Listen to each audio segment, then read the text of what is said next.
हम्म।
वैदिकी अमृत ध्यान साधना प्रभात सत्संग में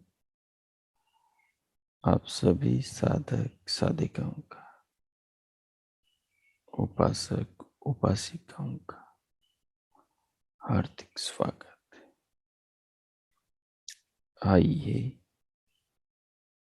पूर्व की भांति आज के ब्रह्म मुहूर्त में, आज की ब्रह्म वेला में भी हम उन महान प्रभु पार ब्रह्म परमेश्वर सच्चिदानंद स्वरूप ईश्वर के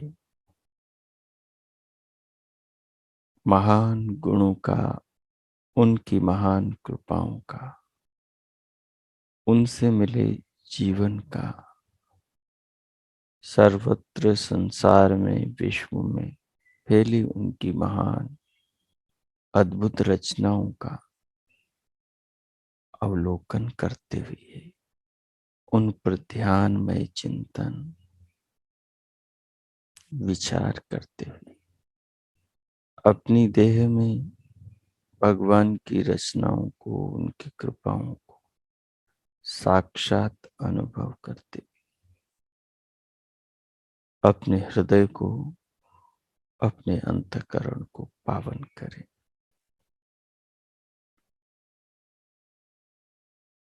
उत्तम आध्यात्मिक संस्कारों का निर्माण करें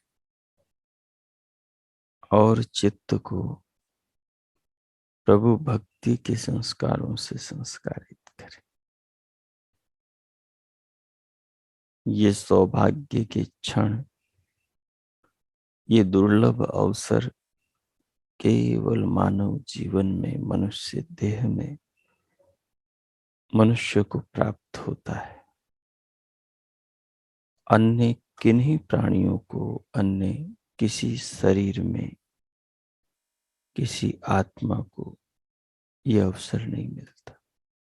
केवल मानव देह को पाकर मनुष्य इतना ऊंचा ज्ञानवान बन सकता है कि वो बिना किसी को दुख दिए अपने जीवन को ऊंचा उठा सकता है।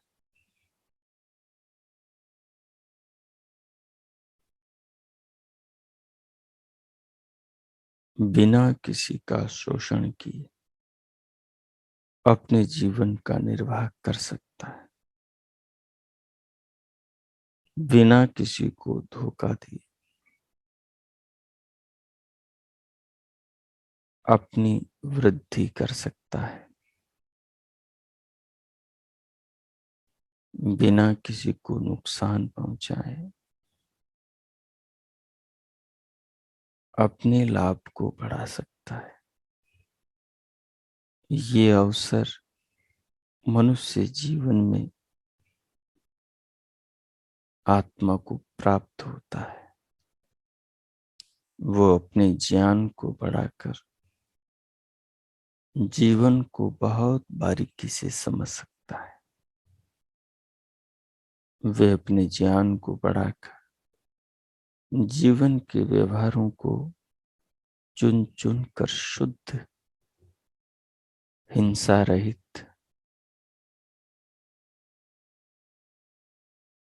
कल्याणकारी बना सकता है। वो जीवन में जगत के लिए, अन्य प्राणियों के लिए शिव बन सकता है, शिवा बन सकता है, कल्याणकारी बन सकता है, कल्याणकारिणी बन सकता है।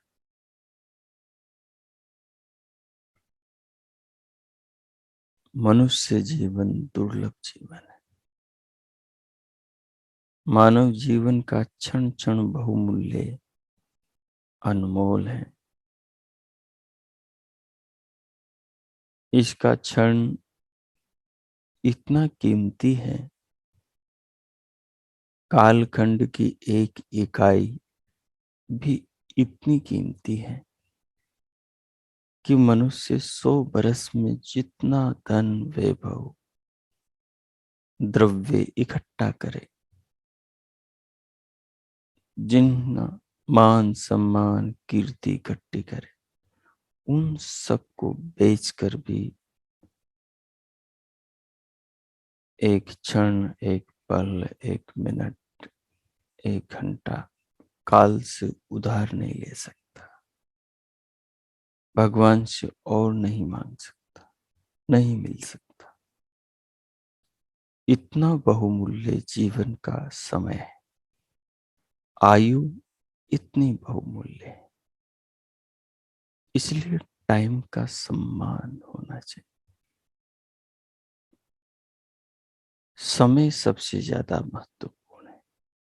जो समय का सम्मान करता है, समय उसको उसके लक्ष्य के शिखर तक पहुंचा देता है। जो समय का दुरुपयोग करता है, उसकी अवमानना करता और उसको व्यर्थ, बर्बाद या उसका दुरुपयोग करता है, समय उस आदमी को बर्बाद कर देता है। उसको अपने लक्ष्य से, उसको अपने मुकाम से भटका देता है। इसलिए समय के महत्व को साधक को समझना चाहिए।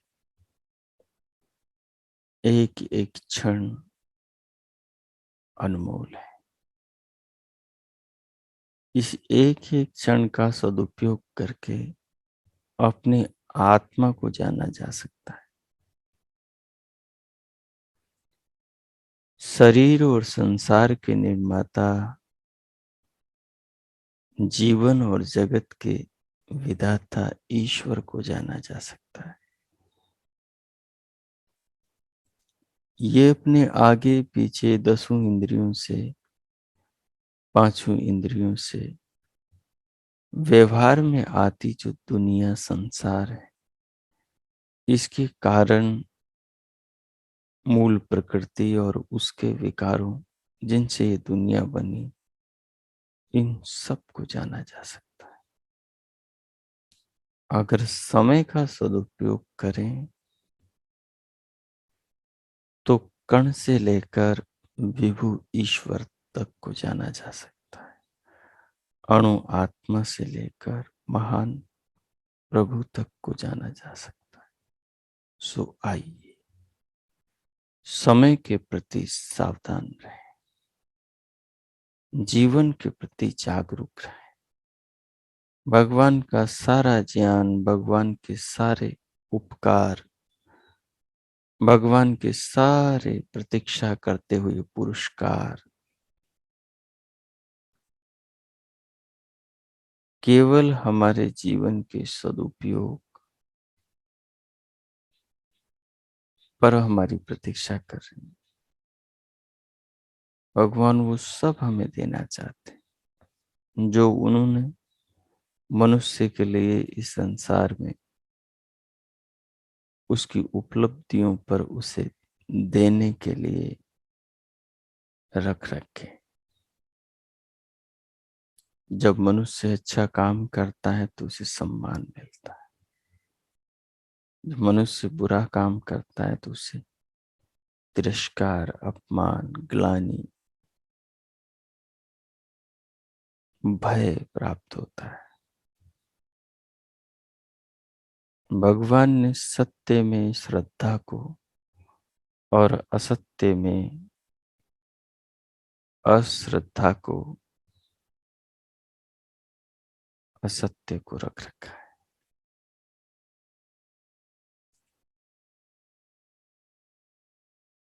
इसलिए आइए इस समय का सदुपयोग करें और जीवन का जो महत्वपूर्ण काम है, आत्मानुसंधान, ईश्वर प्राप्ति, आत्म कल्याण, उस पर विचार करें। जिस किसी आसन में आप बैठे हैं, उस आलथी पालथी को व्यवस्थित कर लें। शरीर, कमर, पीठ को सीधा सहज रखें। नेत्रों को बंद रखें, पलकों को सहज रखें।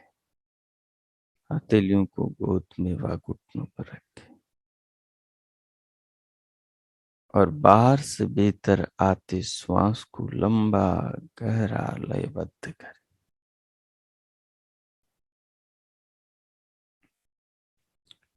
धीरे धीरे उसे बाहर से भीतर लें और अनुभव करें।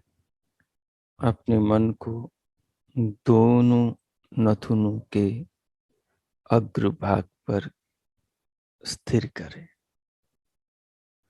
और बाहर से भीतर आती श्वास को अनुभव करें।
श्वास का प्रयोग करते हुए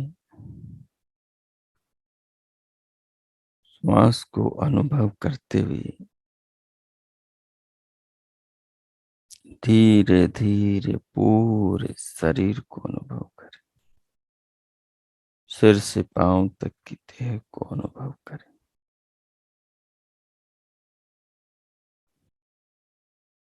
अनुभव करते हुए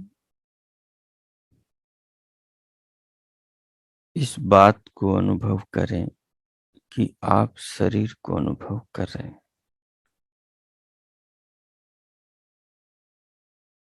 ये आपके अनुभूति से, आपके अनुभव से ये ज्ञान आपको अर्थात आत्मा को होगा कि हाँ, मुझे अब शरीर अनुभव हो रहा है।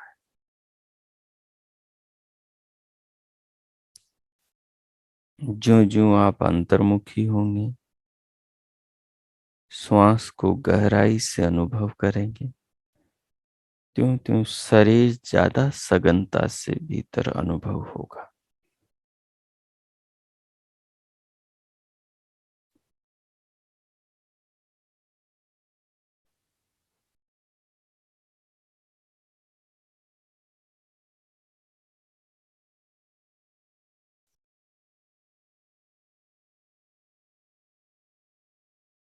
शरीर को अनुभव करते हुए दोनों कानों के आकाश में मन को लगाएं।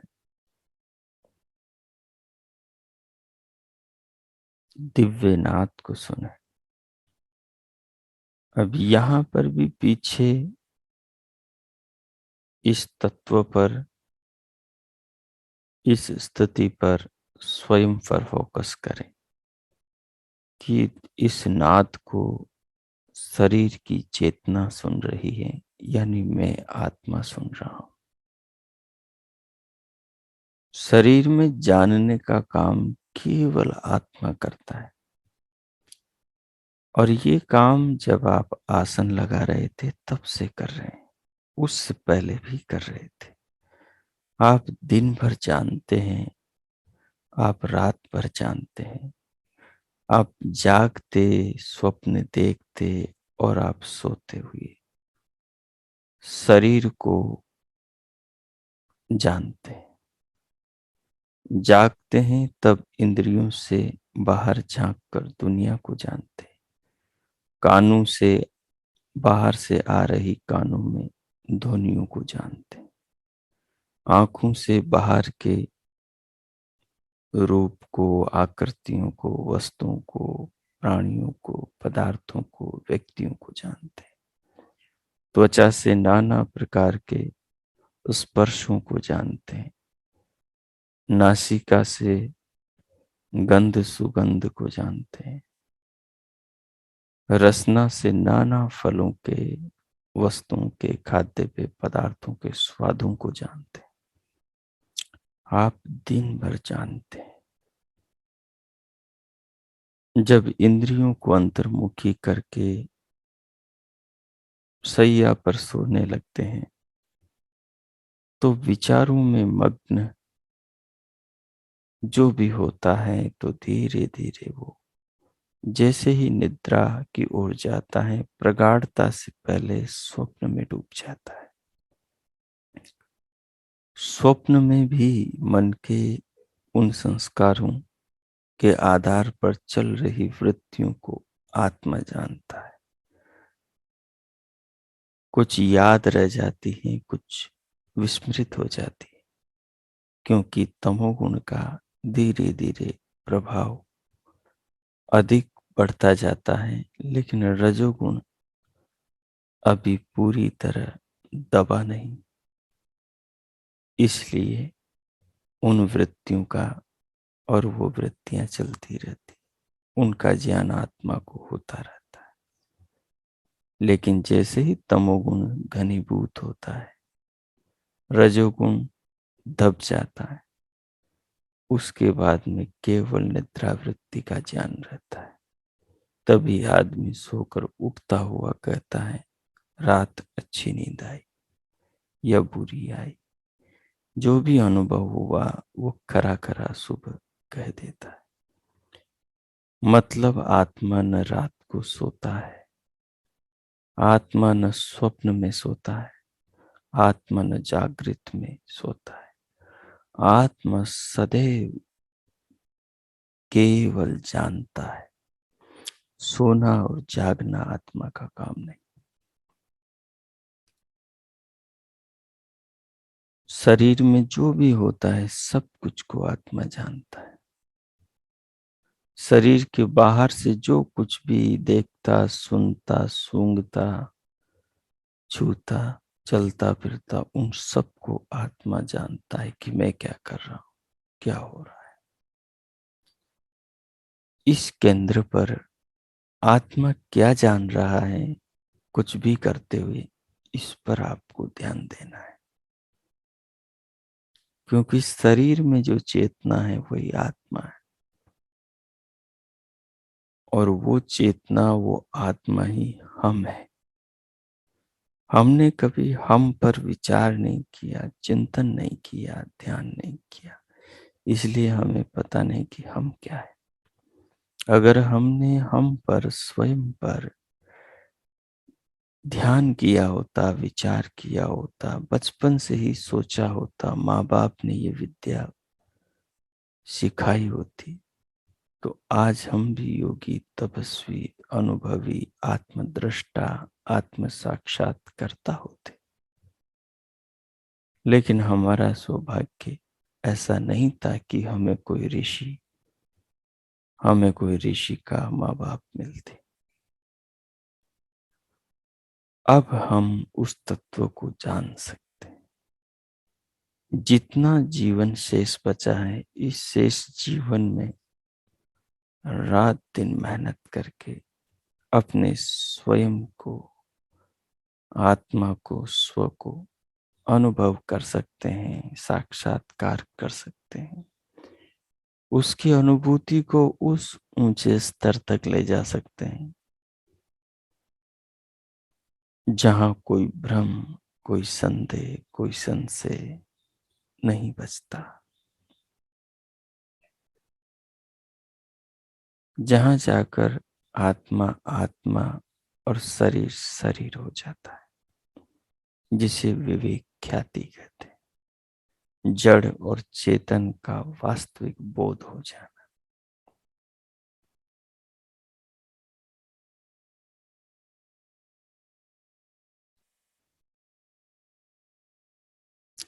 सत्व पुरुषयोः अत्यंत असंकीर्णयोः। सत्व पुरुषयोः, सत्व प्रकृति है, सत्व शरीर है, सत्व मन है, सत्व बुद्धि है, सत्व चित्त है, जिनसे जाना जाता है वो सारे साधन सत्व में, प्रकृति में आते हैं।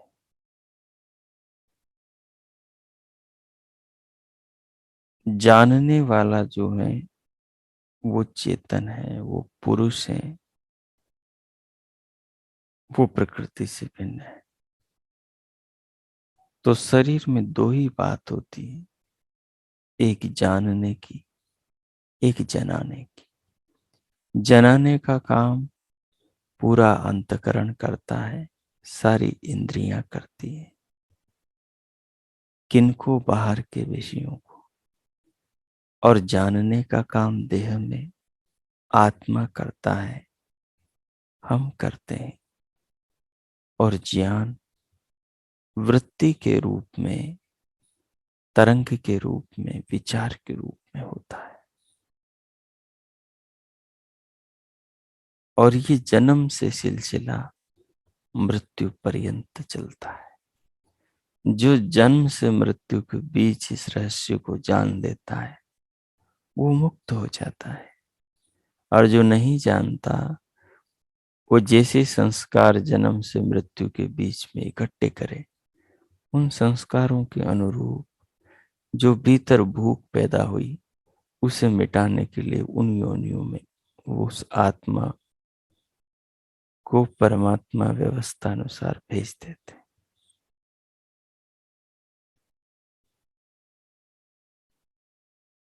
तो तत्व की बात यह है कि हम अपने आप को जाने। सत्व पुरुषयोः अत्यंत असंकीर्णयोः। आत्मा और जो प्रकृति, चित्त है, अंतकरण है, पूरा शरीर है, ये दोनों एक दूसरे से पूरी तरह अलग थलग है, भिन्न है।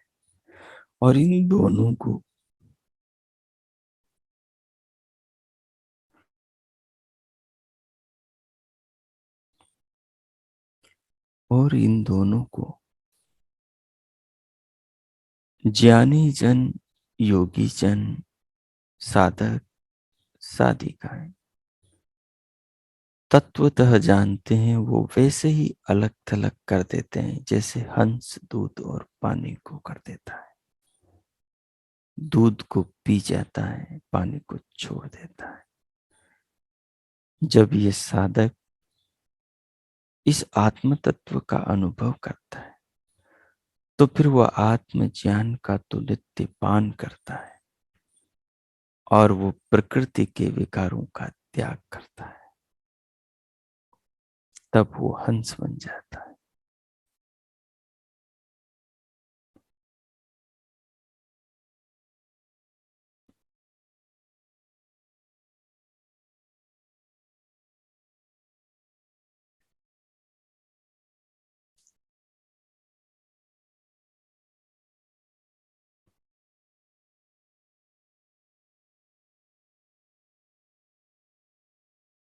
सत्व पुरुषयोः अत्यंत असंकीर्णयोः। प्रत्यय अविशेषो भोग। जब ये आत्मा प्रत्यय को अर्थात वृत्ति को, विचार को, ज्ञान को ही देखता रहता है और ये न जानते हुए इस भेद को भीतर, इस अंतर के भाव को, इस दृष्टि को न रखते हुए कि मैं आत्मा और ये प्रकृति से बना संसार और अंतकरण सब अलग अलग है, मैं जड़, मैं चेतन और ये जड़ है, तो इस चित्त में उठती वृत्तियों को, तरंगों को ही ये स्व मानता है कि मैं यही हूं जो दर्पण में दिख रहा हूं, जो स्त्री के शरीर में, पुरुष के शरीर में हूं। इसलिए आत्मा अविवेक में स्वयं को स्त्री मानता है, स्वयं को पुरुष मानता है, स्वयं को हिंदू मुस्लिम, स्वयं स्वयं को गोरा काला, स्वयं को मोटा पतला, स्वयं को शरीर मानता है, शरीर के धर्मों से स्वयं को युक्त रखता है। शरीर काले धर्म वाला, काले रंग वाला है तो वो कहता है मैं काला सांवला, शरीर भारी है तो कहता है मैं मोटा, शरीर पतला नाटा है तो कहता है मैं छोटा पतला। शरीर को ही खुद मानता है। भगवान पतंजलि कहते हैं प्रत्यय अविशेष भोग। जब प्रत्यय अविशेष यानी प्रत्यय के अनुसार स्वयं को मानता है, जैसा दिख रहा है वैसा स्वयं के बारे में सोचता है, तो फिर उसको भोग करता है। ये ज्ञान ही भोग है, इस भोग से ही संस्कार बनते हैं। अब आप जो आत्माएं स्त्री शरीर में होकर यही मानती आई और मानती रहना चाहती हैं कि हम स्त्री हैं, फिर वो मुक्ति को कभी प्राप्त नहीं करेंगी। जो पुरुष शरीर में रहने वाली आत्माएं यही समझती हैं कि हम पुरुष हैं, तो फिर वो कभी मुक्ति को प्राप्त न करेगी। और जो आत्माएं ये मानती हैं शरीरों के अनुसार कि हम ऐसे वैसे, सुंदर कुरूप, मोटे पतले नाटे लंबे, हिंदू मुस्लिम सिख, ऊंचे नीचे ब्राह्मण बनिया, जो इन्हीं पांच भौतिक जगत के पदार्थों में, शरीर भी पांच भौतिक है, जो इन्हीं में ही तादात्म्य किए बैठे हैं स्वयं को, जो इन्हीं में ही रंगे बैठे हैं स्वयं को, जो इनसे बनी वस्तुओं को ही स्वयं आत्मा मान बैठे हैं, जो इस अविद्या में डूबे हैं, उन्हें मुक्ति का दर्शन भी सुलभ नहीं, उन्हें उसके स्वाद की बूंद भी नहीं मिलेगी। जो ज्ञानी जन होते हैं वो इस तत्व को जानते हैं और वो शरीरों में रहते हुए शरीरों से अलग रह के जीवन को जीते हैं। और जीते हुए व्यवहार में तो जो आत्मा योगी आत्मा, तपस्वी आत्मा, ज्ञानी आत्मा, तत्वज्ञ आत्मा शरीर के साथ संसार में व्यवहार तो वैसा ही करता है। जो आत्मा पुरुष शरीर में, जो आत्मा स्त्री शरीर में, लेकिन भीतर से उस शरीर को, विवेक की दृष्टि से उस शरीर को अपने स्वरूप से अलग जानता है। तो वो जल में कमल की भांति यानी संसार में रहते हुए संसार से अलग दृष्टि के साथ जीता है।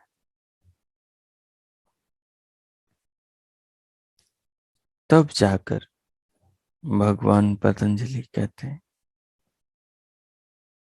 जब इस प्रकार साधक करता है,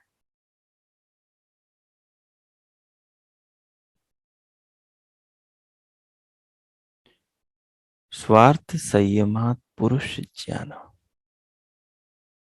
परार्थ संयमात अविद्या ज्ञानम। परार्थ का संयम करने से अर्थात प्रकृति को ही स्व मानकर उसी का ध्यान चिंतन मनन करने से मनुष्य अविद्या में डूबता जाता है और भोगों में फंसता जाता है।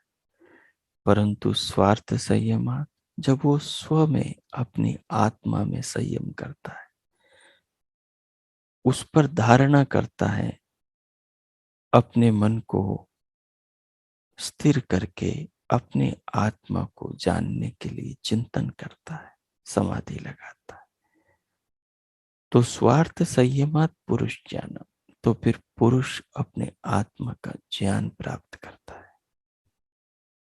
ततः प्रातिभ श्रवण दर्शना स्वाद वार्ता जायते, उससे फिर उसे अद्भुत सिद्धियों का ज्ञान, सिद्धियों की प्राप्ति होती, उत्कृष्ट ऐश्वर्यों की अनुभूति होती।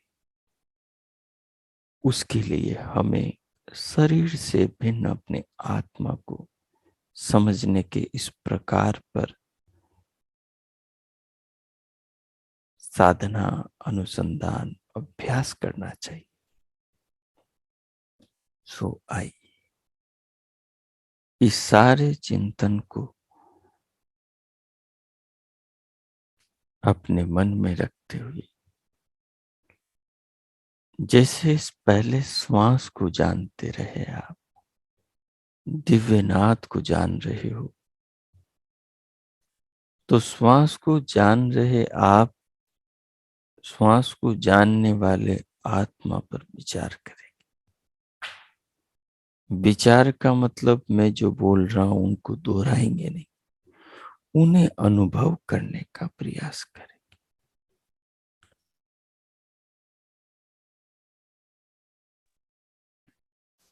उन्हें अनुभव करने का प्रयास करें।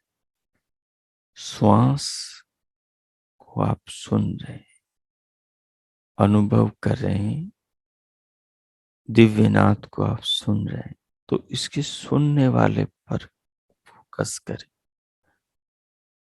दिव्य प्रकाश को भ्रकुटी में देखेंगे तो देखने वाले आत्मा पर विचार करें। यद्यपि ये जो दिव्य प्रकाश दिख रहा है, ये चित्त में एक तरंग चल रही है। इस प्रकाश की तरंग जो नाड़ियों से चित्त में पहुंच रही है, आत्मा उस तरंग को जान रहा है।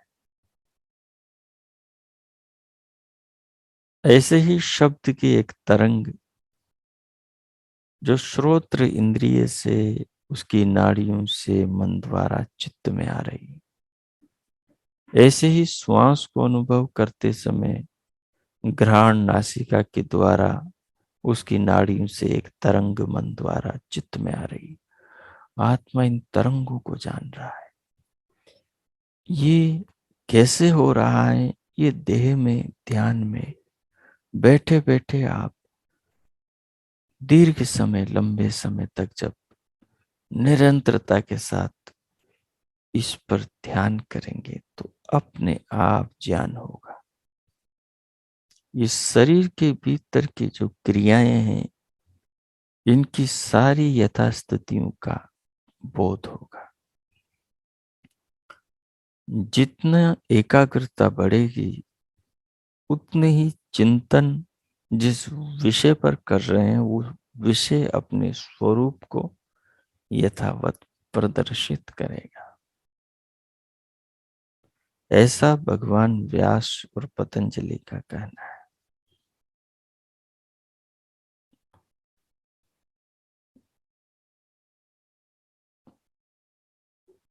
शरीर में जानने वाला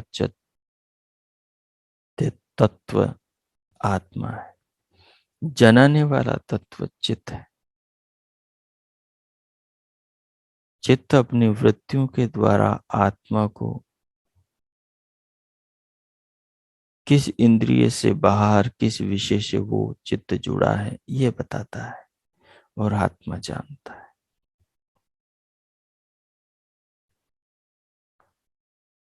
शरीर में जानने वाला और कोई तत्व नहीं सिवाय चेतन आत्मा के। इसे समझना बहुत आसान है।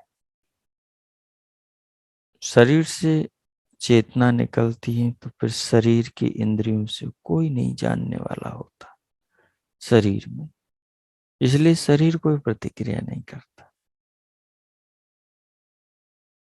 तो इसलिए शरीर में इस समय कौन है जो प्रतिक्रिया करने वाला है?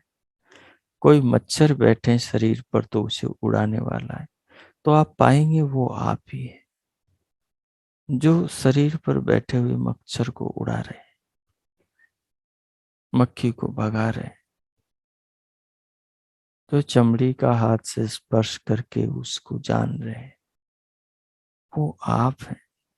आप आत्मा है, हम ही आत्मा है। ये अभी जो आपको बोध समझ आ रहा है, ये मेरी बातों से शब्दों से आ रहा है। इसको आप स्वयं करेंगे तो ये स्वयं का अनुभव होगा आपका। अनुभूत अनुभूति से उठा ज्ञान ही तत्व ज्ञान होता है, वही मुक्ति में सहायक होता है। केवल श्रवण ज्ञान से काम नहीं चलता। श्रवण ज्ञान मार्गदर्शन है, उस पर जो अनुसंधान से जो अनुभूति होती है वही मुक्ति में सहायक ज्ञान है। अब मैं 10 मिनट मौन होता हूँ।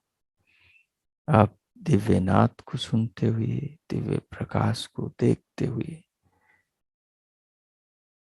श्वास को बीच बीच में लेकर अनुभव करते, उसे रोकते हुए, मन ही मन में इन सब के साथ प्रभु नाम का मानस जपते हुए, जपते हुए स्वयं को जानते हुए,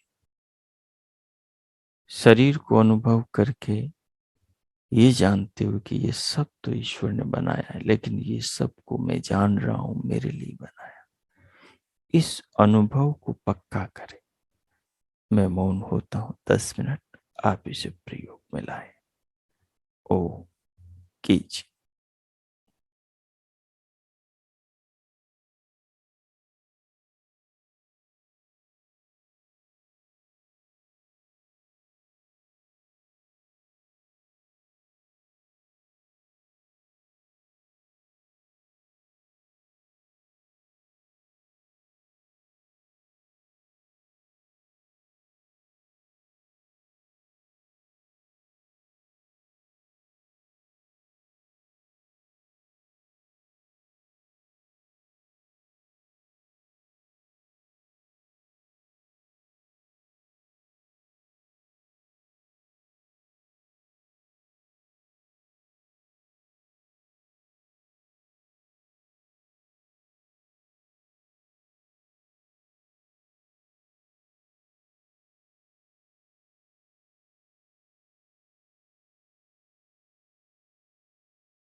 हो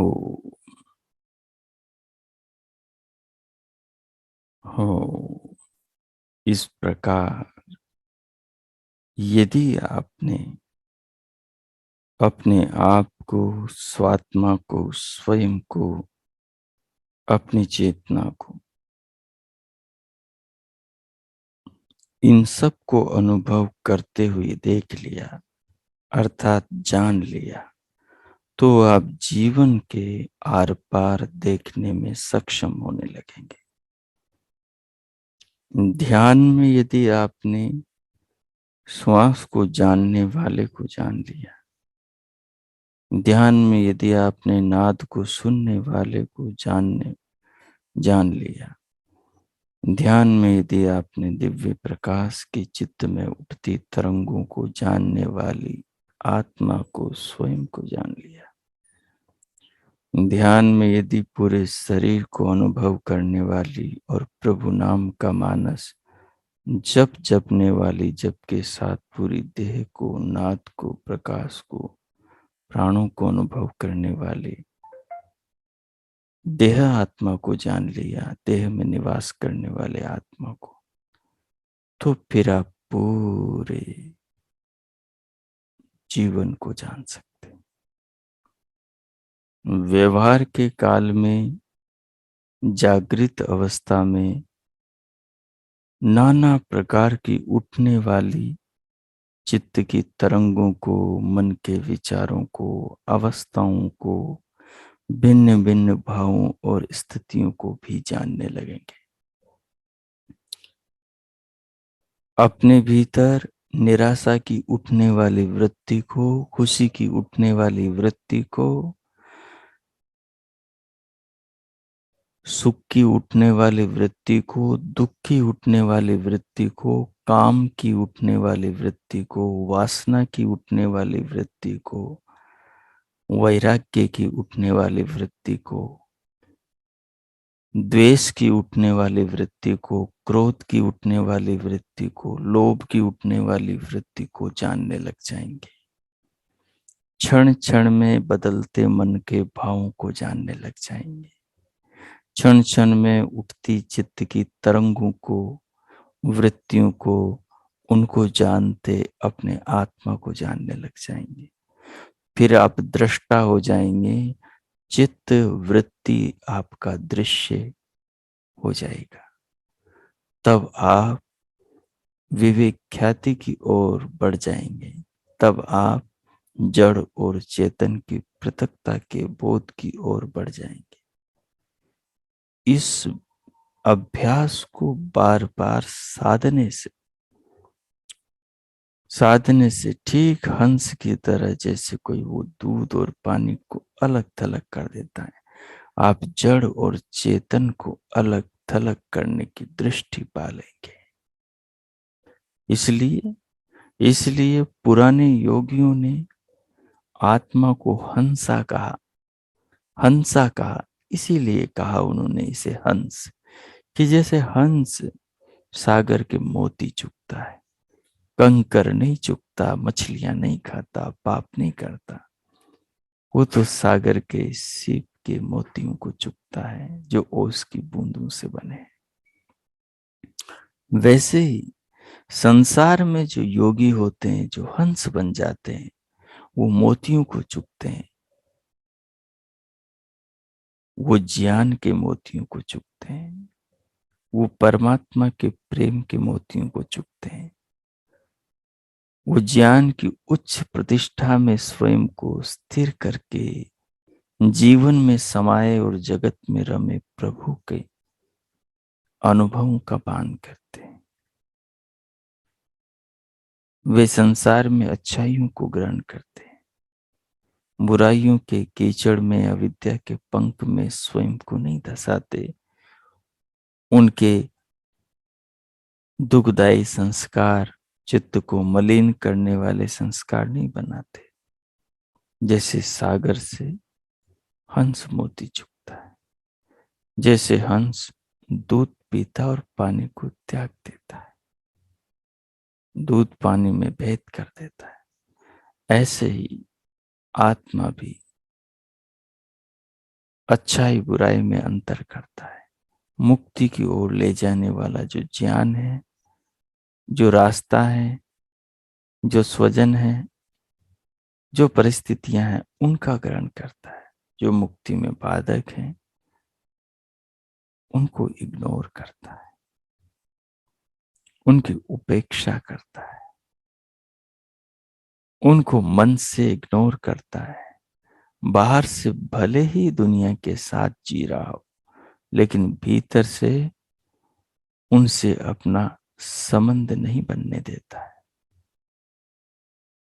कब? जब साधक स्वयं को, आत्म तत्व को इस प्रकार जानते, अनुभव करते हुए, आत्म ज्ञान को प्राप्त करके, जड़ के ज्ञान को प्राप्त करके, विवेक के इस ऊंचे स्तर को प्राप्त करके हंस बन जाता है। तो हंस बनने की ये पगडंडी है। इसलिए पुराने संतों का एक भजन आता है, हंसा मारो निर्भय रीचे।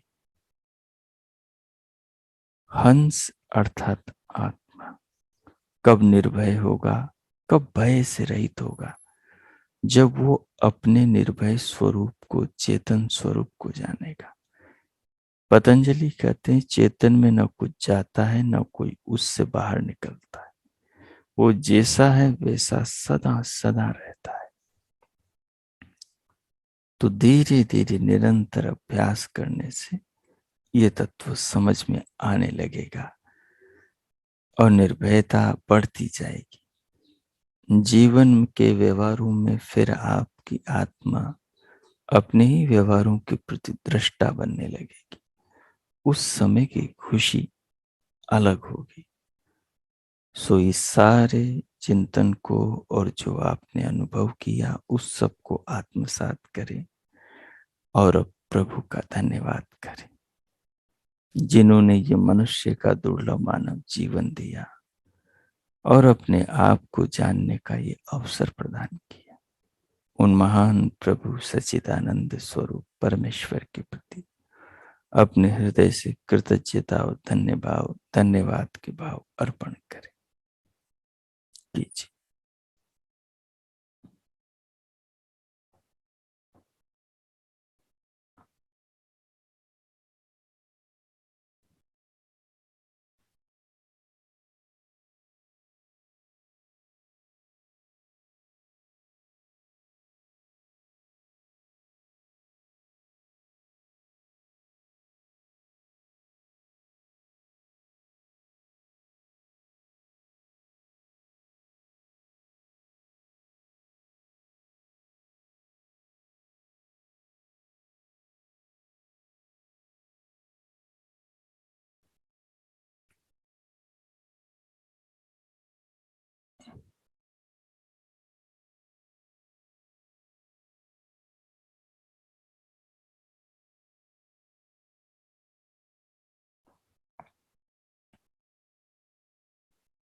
हो, अब प्रभु के धन्यवाद के भावों के साथ, प्रभु के प्रति समर्पण के साथ अब शांति पाठ करें।